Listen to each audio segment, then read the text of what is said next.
Hey, gang, this is the Fantasy Sports Boss. Welcome to Fantasy Football Live. It is Monday, November 27th, 2023. Thanksgiving is now in the rearview mirror. Christmas will be here before you know it. The holidays, whether, Hanukkah, Kwanzaa, Christmas, whatever you celebrate, that's going to be coming up before you know it. And week 13 in the NFL, we're going to put a bow on it tonight with the Minnesota Vikings taking on the Chicago Bears. So, like I always do before any stream, if you're new to the channel, make sure you hit that subscribe button, hit that notification button as well. And I definitely want to get on today because, the streams have been a little not as, frequent over the last week. But again, Thanksgiving, we had company over and, things got a little crazy over here at my house and had my high school championship game, which we did lose 35-7, but we're not going to talk about that. A lot of, we did already, I touched on the Thursday, Thanksgiving Day games, the Black Friday game, and now, and I did touch on the Sunday night game this morning with that separate video on the Ravens Chargers. So make sure you go check that out. Today, I wanted to go through the Sunday slate and also update injuries that took place during the course of yesterday's games and the updates that went along with it. Because I do have a lot of thoughts, even though there wasn't a lot of games. And there's some really interesting fantasy football developments, both positively and negatively. And we'll start today with the Atlanta Falcons moving to 5-6, knocking off the New Orleans Saints 24-15. And listen, Desmond Ridder is back under center, so the whole Taylor Heineke thing, that's over. We basically scratched that itch. And listen, same scenario as always with Desmond Ridder. He throws 2 interceptions. They're winning. They try to win in spite of Desmond Ridder.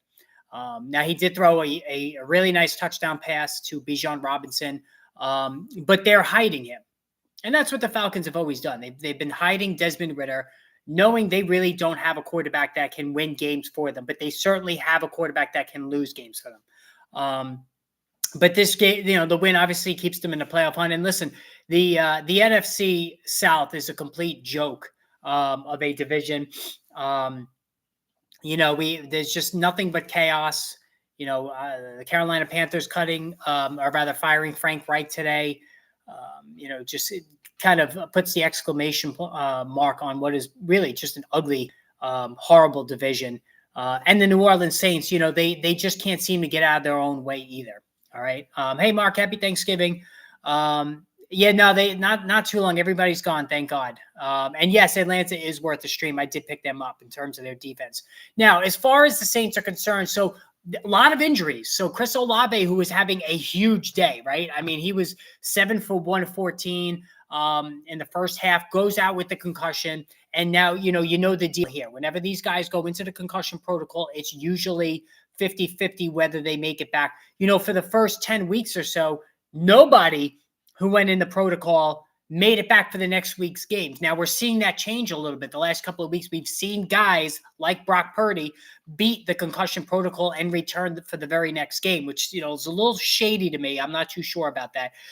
So we're going to have to see with Olave. Not only that, Rashid Shaheed goes out injured. Juwan Johnson got banged up, although it looks like he's going to be okay. So again, we're at that point with Michael Thomas on IR where Taysom Hill has to be dusted off again. I know we go back and forth with this all the time. Use him, don't use him. He's a little bit of a cold spell. He only had 8+ fantasy points yesterday, and he had a fumble. But again, when they really don't have anybody else, he's getting decent amount of rushing opportunities. The targets are there when there's injuries in front of him, and they are there now. So I think Taysom Hill has a shot to be a really good commodity at tight end this week. Hey, Rain, how are you? Happy Thanksgiving to you too. So as far as Singletary, it was more of a split than I thought, and I'm going to get to that game shortly. It was definitely disappointing to see that. If you're a Singletary owner, I'd be very careful going forward there. Who would you rather have? And Pittman? Yeah, Pittman's been very good for sure. Pittman's been great, no doubt about it. Would you rather have Howell, Devontae Smith, Derrick Henry, Jacobs, and Justin Jefferson, or Ridley, CMC, Warren, and Njoku, and Dak? I think the Ridley group. The Ridley, CMC, Warren, and Njoku, and Dak. I think I'd rather have that. 7-5. Yep, I won both of my leagues. Luckily, in my friends and family league, I moved to 7-5. I really needed that win. And now, what am I? 10-2 in my work league. 10-2. Wait, no, 11. How many games do we have here? I can't add. Yeah, so 7-5 for one, and then 9-3. Excuse me, in the other. You recommend trading for Eckler, current starting running backs for JT. For Eckler, I think he's, there's some, I think he's hurt, Eckler. So I think you got to be careful there for sure. But I also think that they have to turn to him. They don't have anybody else besides Keenan Allen. Now, as far as Alvin Kamara in this game, so Kamara's, he was okay, 15 of 69. Again, he's not getting goal line carries, and that's going to hurt him going forward. But in a PPR league, 4 catches for 50 yards. He's like a wide receiver in a running back's body. So in a PPR league, Kamara has been fantastic, and I think he's going to continue to be that way for the remainder of the season. Now, on the Atlanta side, Bijan Robinson, it took until week 13 for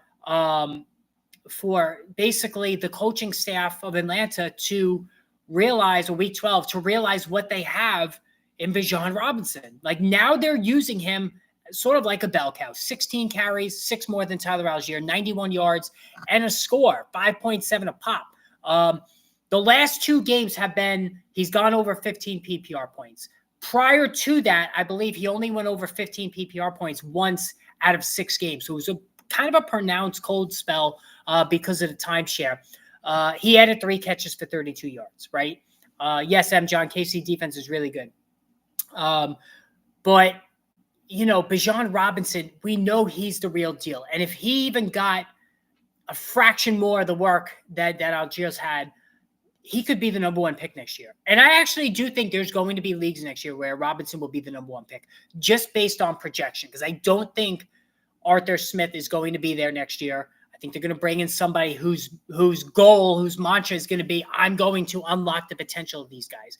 Drake London, 5 for 91, doing as well as he could considering the circumstances. Kyle Pitts, though, 2 for 22. And honestly, and this is what really confounds me, why is Kyle Pitts even owned? Like, he's owned still in the majority of leagues. Why? Like, we've waited this long. It's not going to magically manifest itself, in week 13. Like, it's just not going to change. So why you're holding on to Kyle Pitts, I have no idea. Had Andrews, Chase, and Burrow in my 16-man league, so I'm stressing. Yeah, Josh, that's a lot to lose. That is a lot to lose. As far as tonight, Dobbs or Fields, that's tough. Dobbs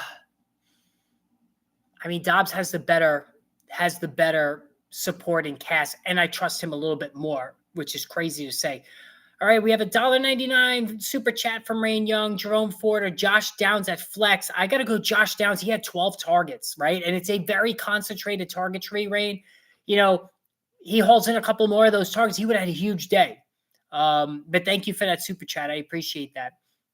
Need one more win on next 2 to make the playoffs. Thoughts on Puka? Yeah, we're going to get to that, Bobby. I'm going to get to that Rams matchup for sure. Falcons D, I'm using Falcon. I already have him in the lineup. So, yes, I would do that. Mahomes or Dak for next week. It's a little early to be doing this as far as the week, but Dak's playing too good right now, which is just crazy to say that you'd pick anybody over Mahomes. All right, Pittsburgh Steelers. Mike Tomlin is the coach of the year, folks. I'm sorry. 7-4. Defeat the Bengals 16-10. And we'll start with the Steelers because they changed offensive coordinators, right? Matt Canada is gone. And any hopes of Jaylen Warren literally running with the starting running back job just didn't happen. Like, Najee Harris still started the game, and he got 2 more carries. And listen, Najee Harris was good. 15 for 99. This is as good as Najee Harris has looked in a really long time. He had a touchdown on the ground. As far as receptions, he did not even catch a ball. So, but again, if you go back in a PPR league and you look at Najee Harris's results over the last 2 months, he's been, 12, 13, 14, 15 PPR points, which is pretty good. From your running back, you want that 14 plus, right? Quarterback, you want more than 20. Receiver, more than 12. You want 13 up as a conservative number, right? You want more than that, but that's like the bare minimum of what you want. In the tight end, you want 10. That's how I've always looked at it. Pick tonight, I think the Vikings are going to win the game. But, not Jaylen Warren cooled off 13 of 49. He was not good. 3 catches for 13 yards. But what we have found out at least is that there's not going to be Jaylen Warren taking over this gig. The other big thing is now the Steelers are throwing down the middle of the field. With Matt Canada, they were exclusively out patterns to the sideline, very little down the middle. That means Pat Freiermuth was going to be a thing, and my God, he exploded to the tune of 9 catches for 120 yards. Like Pat Freiermuth, who's done almost nothing this year because he is a seam stretcher at tight end. Unbelievable performance. And this is what he's capable of. I liked him coming into the season, but Canada totally neutered him. But now things are really looking up. And can he be the number 1 target the rest of the way? I think so. George Pickens is still boom or bust, 3 for 58. Deontay Johnson, 4 for 50. Both guys are straddling that wide receiver 3-4 range. I don't like either of them the rest of the year. But Kenny Pickett looked decent, 24-33. He didn't throw any touchdowns, but he moved the chains. And if he's going to fall in love with Pat Freiermuth, I think we need to use him liberally, especially with By-Mageddon coming up, going forward. Now, on the Bengals side, there's no shock here. Jake Browning wasn't good. He threw a touchdown. He threw a pick. I mean, he was lucky to throw for 227. I said when Joe Burrow went down that Jamar Chase was a wide receiver 2 the rest of the year. And I took some flack for that. And I said T. Higgins is a wide receiver 3. Chase, 81 yards, fantastic. Only 4 catches, right? So 6 targets, which is not good at all. They are going to lean on the run. They have to cover for Browning's shortcomings. I mean, they're not going to the playoffs. But anybody who watched that game, Chase had 2 deflected balls that he caught. All right. Only 2 of the 4 catches were, smooth receptions. The other 2 were kind of fluky. And his athleticism got him to 81 yards. Outside of that, nobody did anything. And even when T. Higgins comes back, I would not play T. Higgins. T. Higgins belongs in the Amari Cooper group now as far as receivers that have been completely neutered by their offense because of the quarterback injuries. And Garrett Wilson has actually staved that off to an extent. Week 11 notwithstanding. I mean, he scores Friday night. But he's a wide receiver 3 as well. But I like him better than Higgins.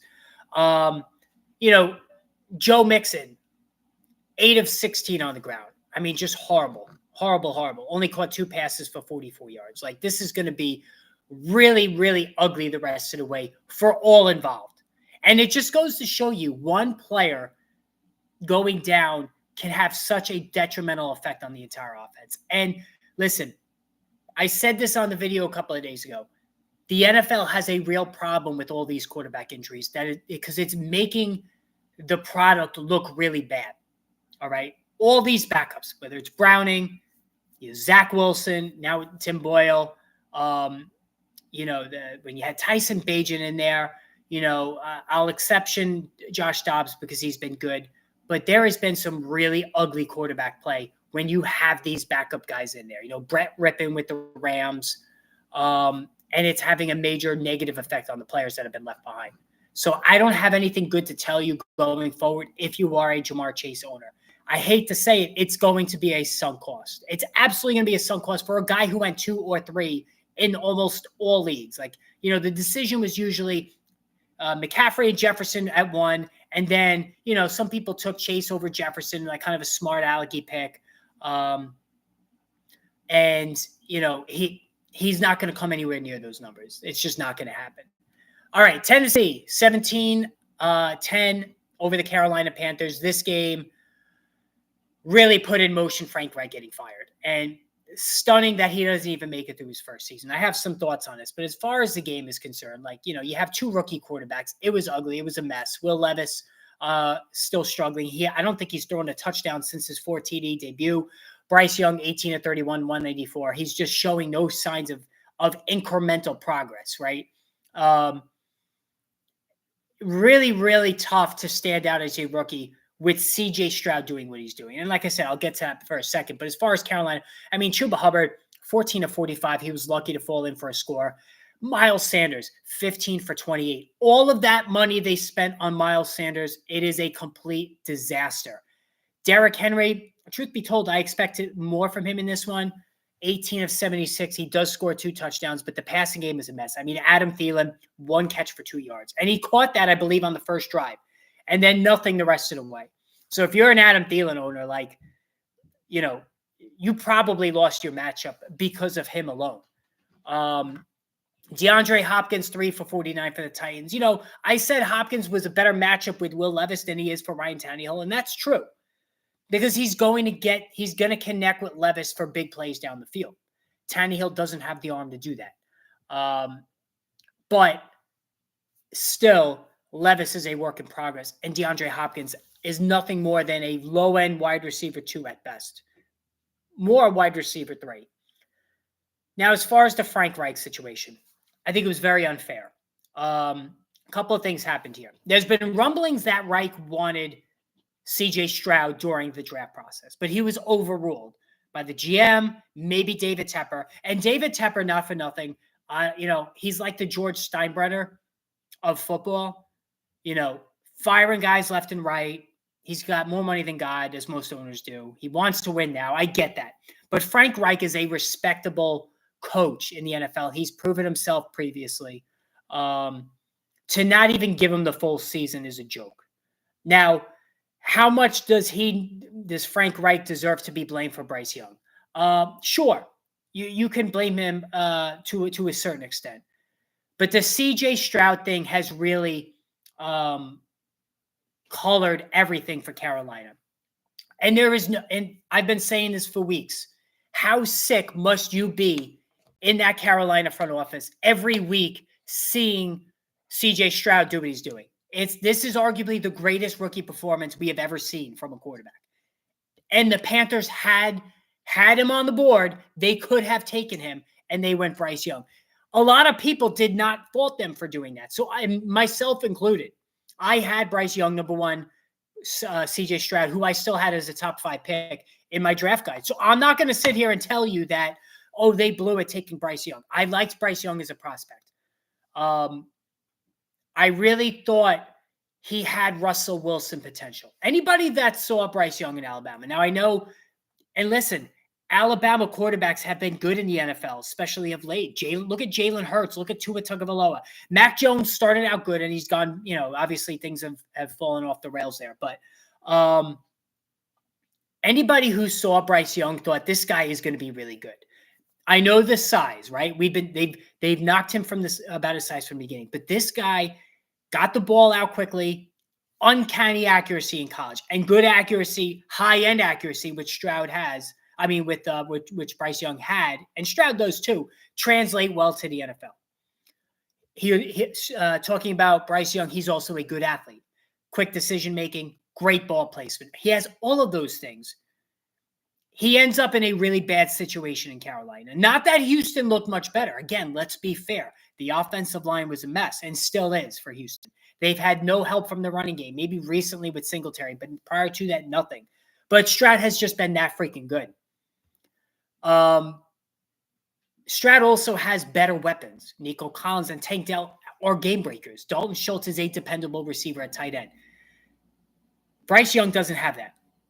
He's got an aging Adam Thielen who, you know, still is capable of a decent game, as we've seen. But beyond that, who does he have? Nobody. The running game has been a disaster, whether it's Miles Sanders or Chuba Hubbard. And I also think it's unfair to be compared to to CJ Stroud, because CJ Stroud is putting up a historical season that nobody could compare to. Peyton Manning led the NFL in interceptions as a rookie. So we are in uncharted territory with CJ Stroud. So I think it's unfair on Bryce Young, who I still have faith will be a decent. He's not even done with his rookie year. All right. Give it time. I think it was very unfair what happened to Frank Reich. That's just my opinion there. All right. Indianapolis, 27, Tampa Bay 20. The Colts, you know, they're 6-5 right now. They're looking like they're going to the playoffs. Couple of things on this one. Michael Pittman, who many of us shied away from, myself included, I'm going to be fair.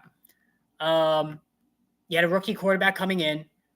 It looked like, he had accuracy problems, not a great pure passer in college, talking about Anthony Richardson.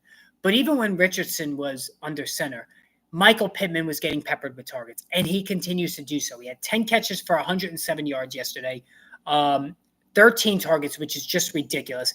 And then Josh Downs went 5 for 43, but he also had 13 targets. Nobody else in this passing attack is even worth talking about. So the rest of the way, Michael Pittman is a low-end wide receiver 1. You have a quarterback in Gardner Minshew, the best backup in the NFL. He is a gun-slinging quarterback who does turn it over a lot.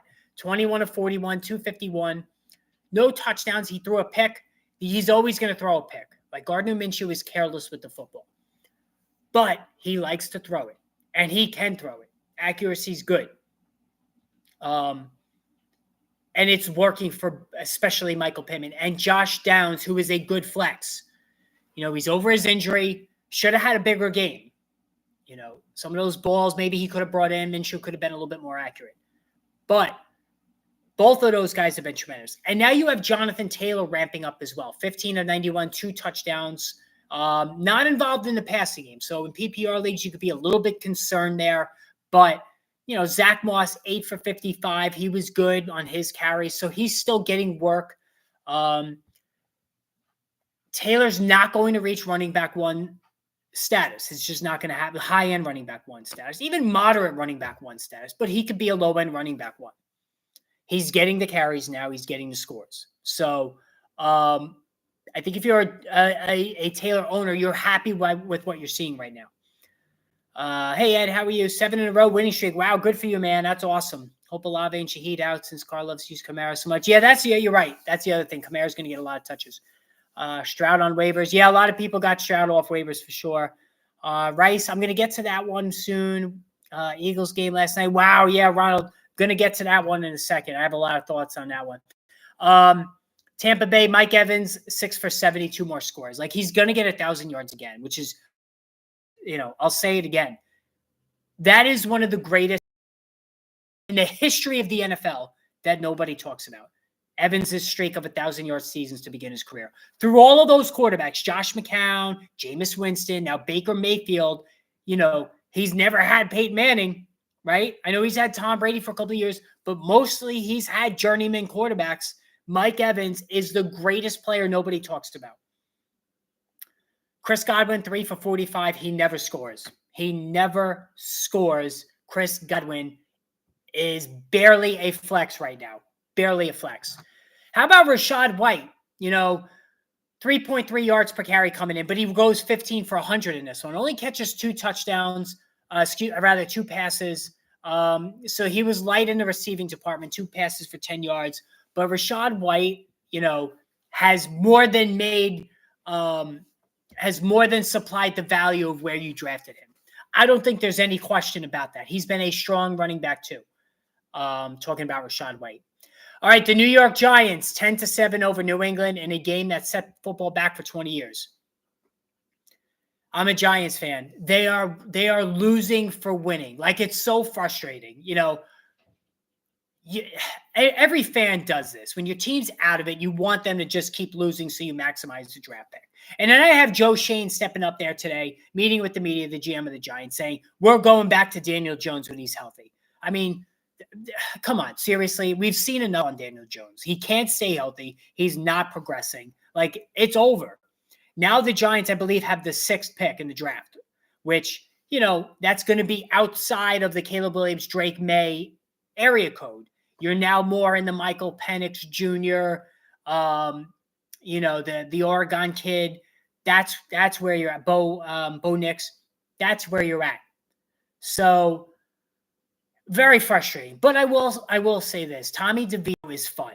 Like, he's a fun quarterback to watch. The Italian thing with the hands after he scores. He's thrown 5 touchdowns in 3 games, taken a lot of sacks, which, most rookie quarterbacks do. He's not seeing the field well, but he throws a good ball.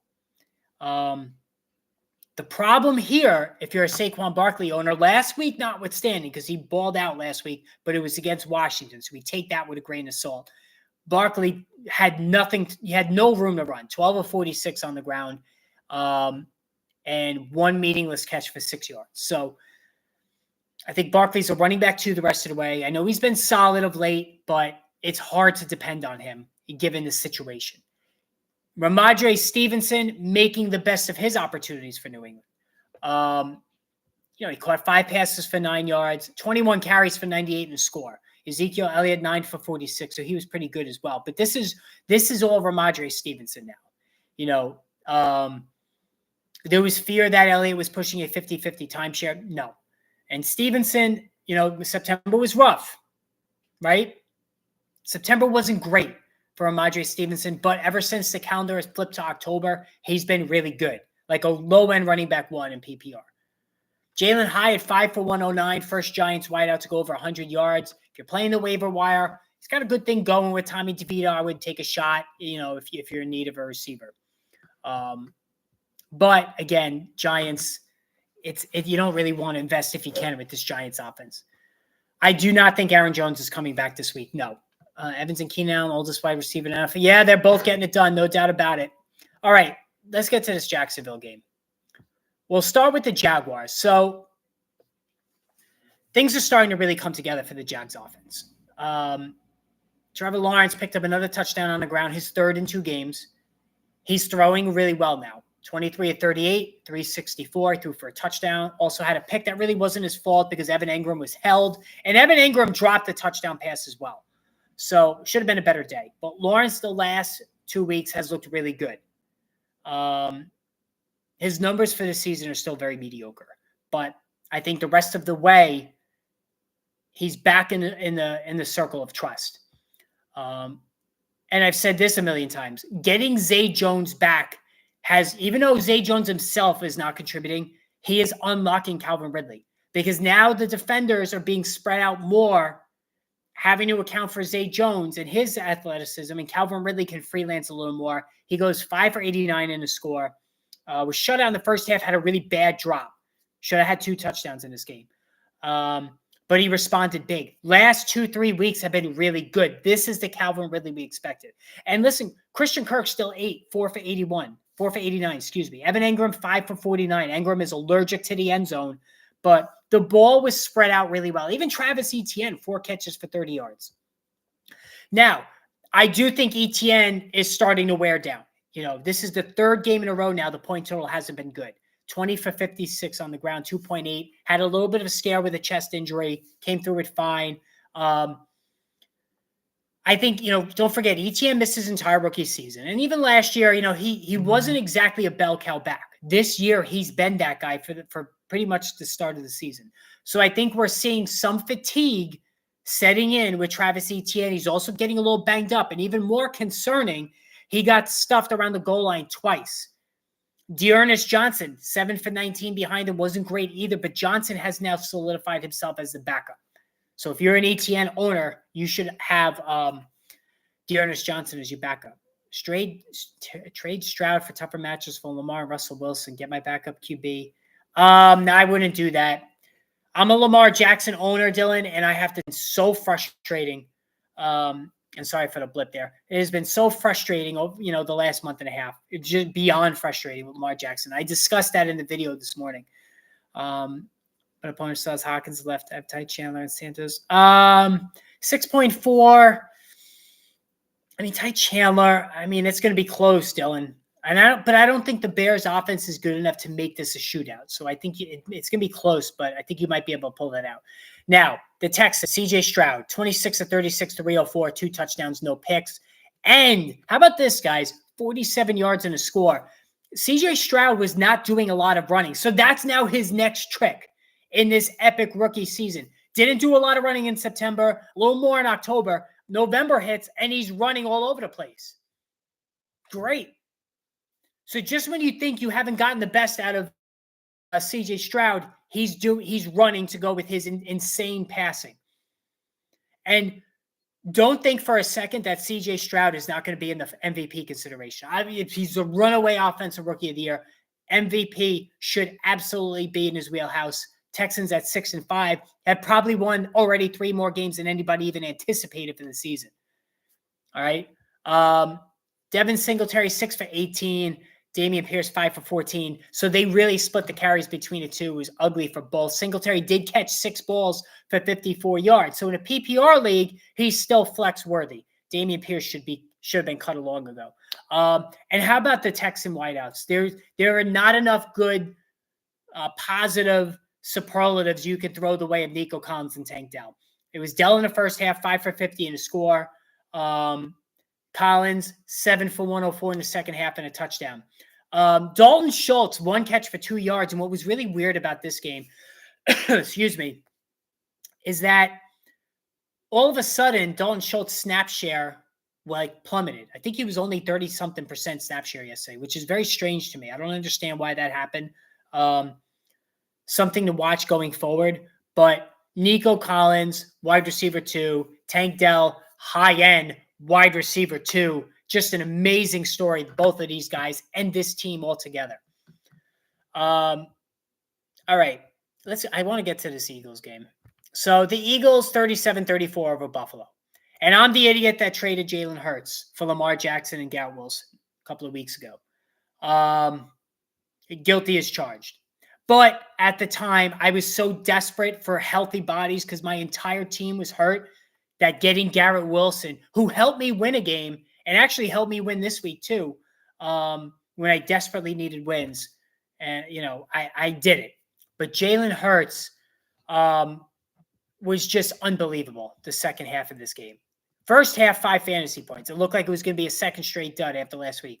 But he capitalized where it counted. 18 to 31, only 200 yards in the air, but 3 passing scores, 1 INT. On the ground, 65 on the ground, 2 more scores. And what's nice to see is that Hurts looked healthy. He looked healthy running the ball, and that's what you wanted to see there. Fantasy MVP is there for him, no doubt. And he was a ride or die guy. No, there's no question he was a ride or die all season. Josh Allen, 29 to 51, 339, 2 touchdowns, 1 interception, ran for 81 and 2 scores. So he too had 4 scores, should have been 5. Gabe Davis, who had a great game, turned the wrong way. Like, if you're a Buffalo Bills fan, I'm sick for you. That was a brutal way to lose. Davis, 6 for 105 and a score was awesome, but man, that was a brutal way to end. And then Stephon Diggs, 6 for 74 and a score, got his recent slump, got him his game back on track. But what was interesting to me is, I don't know if anybody noticed in the second half, he was off the field on a couple of third downs. Talking about Stephon Diggs. I don't understand what's going on. I don't know if he's hurt.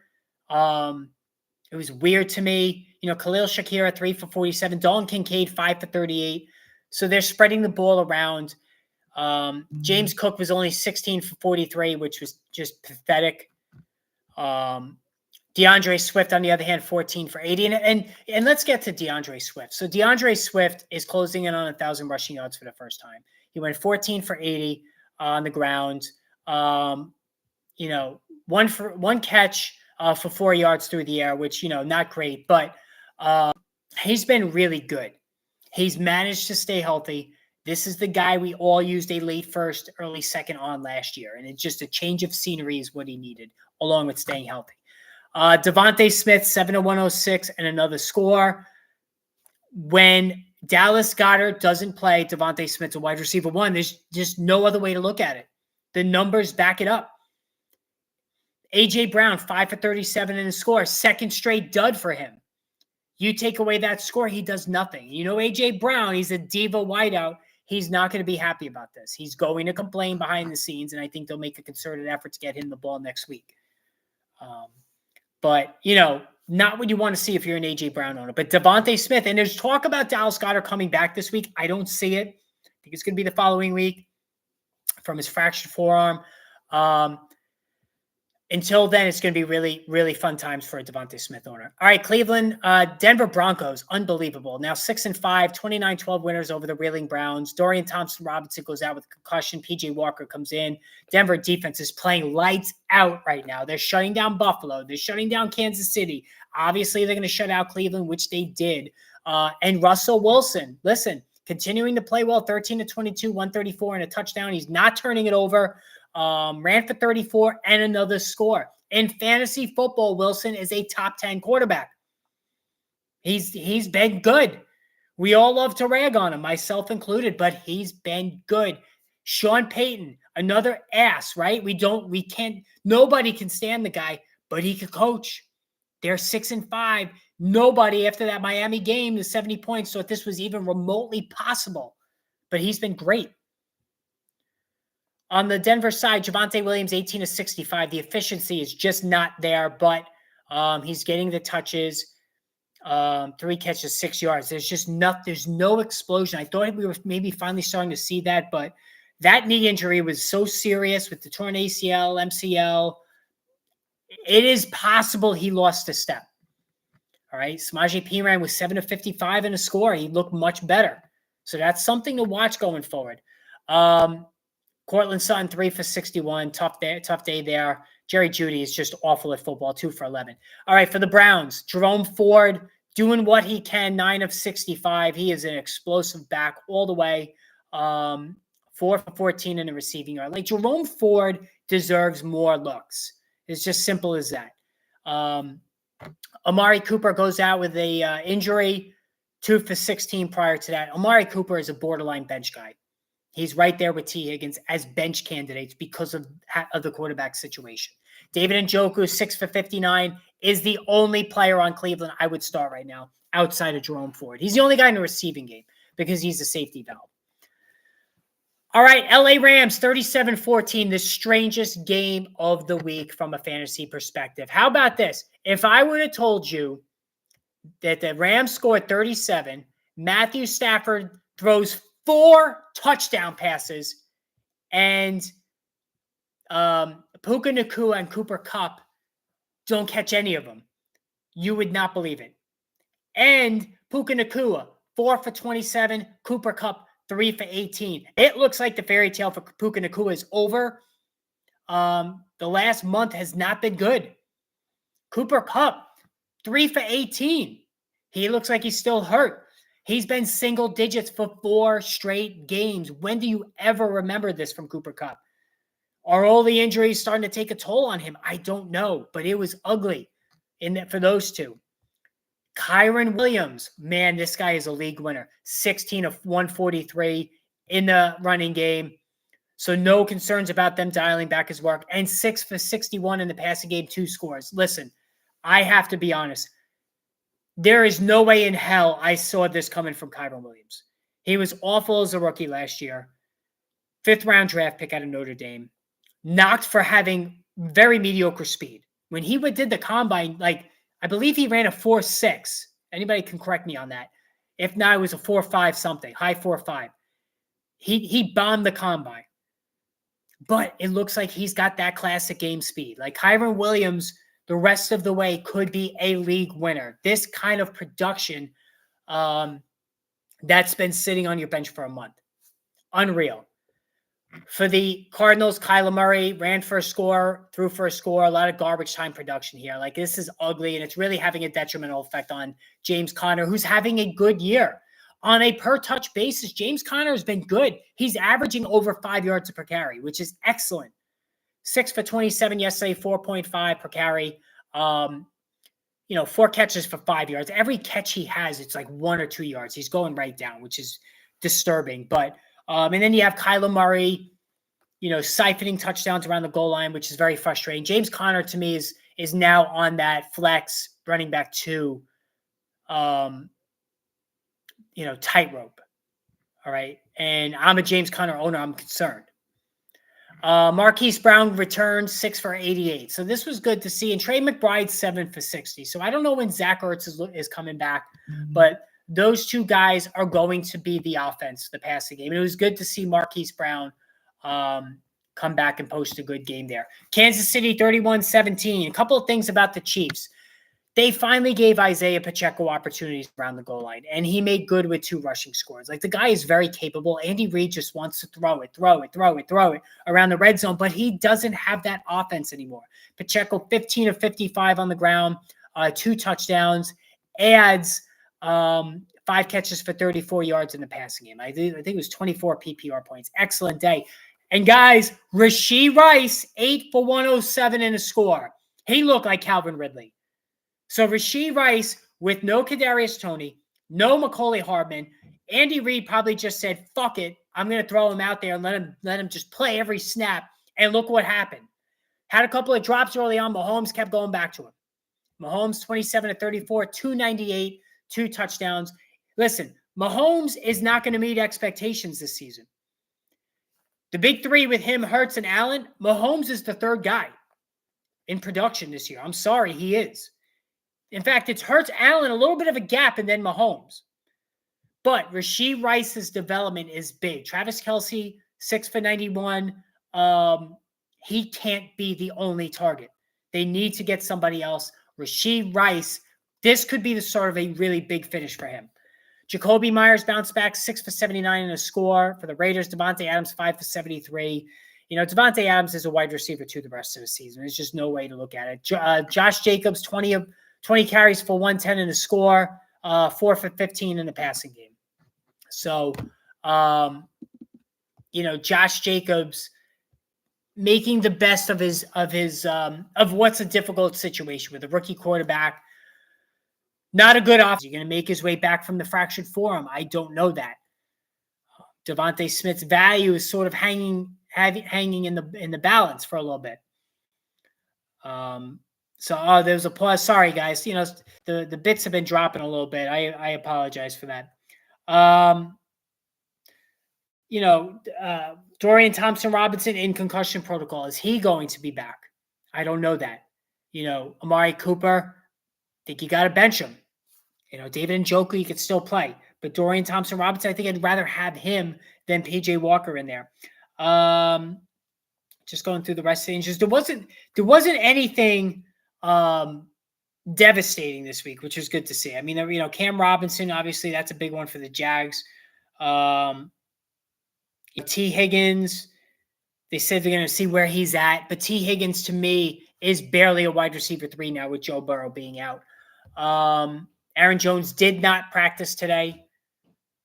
So that's, you know, not surprised there. You know, he's going to have to do something before the end of the week to get himself back. Rashid Shaheed likely unavailable this week with a quad injury. So the Saints are down Rashid Shaheed. Is Chris Olave going to be able to make it back from his concussion? And so that's why I keep telling you guys, Taysom Hill is going to be a thing. Todd Bowles' MRI on Baker Mayfield's ankle is negative for ligament damage, but he's sore. Justin Jefferson was close to making it back this week. He will definitely be back for week 14. So listen, I'm a Jefferson owner. Ruined my season in my friends and family league. Like, I was 5-0. You all know this by now. I'm now 7-5. Luckily, I won this week, but it ruined my season because it also forced me to make some trades I really didn't want to make, to like the Jalen Hurts deal, just so I could try to salvage something and get any kind of receiver help, any kind of help on a team that was devastated by injury. I think if I still had Jalen Hurts with CeeDee Lamb and Justin Jefferson on that team, I would have a chance to win it all. Now I'm not so sure. But my work league, which I'm going to be now 9-3, looking pretty good. So we'll have to see. But yeah, that's the situation there. So, but anyway, guys, all right. So that's it for today. 45-minute stream. It was a long one. Sorry I kept you guys around. I will be back on tomorrow for the Waiver Wire Tuesday. So make sure you check out for that one. Thank you guys for the super chats. Thank you for tuning in. I appreciate it. Watch for the video tomorrow morning about the Monday night wrap up. Until then, guys, have a great evening. We will chat soon.